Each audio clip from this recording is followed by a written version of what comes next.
আমাদের পুরান ঢাকা বিল্ডিং হলো সবার থেকে বড়, যে আমাদের দেখা যায় অনুমোদন দিয়েছে মাত্র 5 তলা বা 6 তলা, রাজুক অনুমোদন দিয়েছে, এটাকে 9 তলা বানিয়েছে, কেউ 8 তলা বানিয়েছে।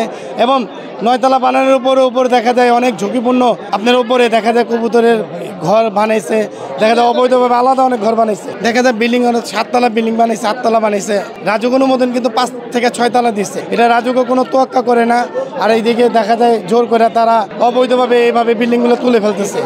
যদি রাজুকের কাছে আমার একটাই অনুমোদন, যে আমার পুরান ঢাকার ভিতরে প্রত্যেকটা বাড়ি সার্কুলার করা দরকার, যে আপনাদেরকে অনুমোদন দেওয়া হয়েছে 5 তলা, আপনারা কেন 8 তলা বানাইছেন, তাদেরকে চিহ্নিত করে তাদেরকে সাজা দেওয়া দরকার। নাহলে আমাদের এইগুলো দুর্ঘটনা কখন ইনশাল্লাহ ঘটবে না। এখন দেখা যায় আমাদের দিকে পুরনো ঢাকা, তো দেখা যায় এমনও বিল্ডিং আছে যে 3 তলা বানিয়েছে আজকে থেকে 20 বছর আগে, এটার উপর আবার ঢালাই দিয়েছে নতুন করে 2025-এ। দেখা যায় 2000 সালে বিল্ডিং করছে 3 তলা, এখন দেখা যায় 2025-এ করতেছে 7 তলা। ঠিক আছে, আমাদের পুরনো ঢাকার মধ্যে প্রচুর ভাড়া এবং প্রচুর লোকজনের জনগণ, সেই জন্য বিল্ডিং উঠাইলে ভাড়া ইনশাল্লাহ হয়।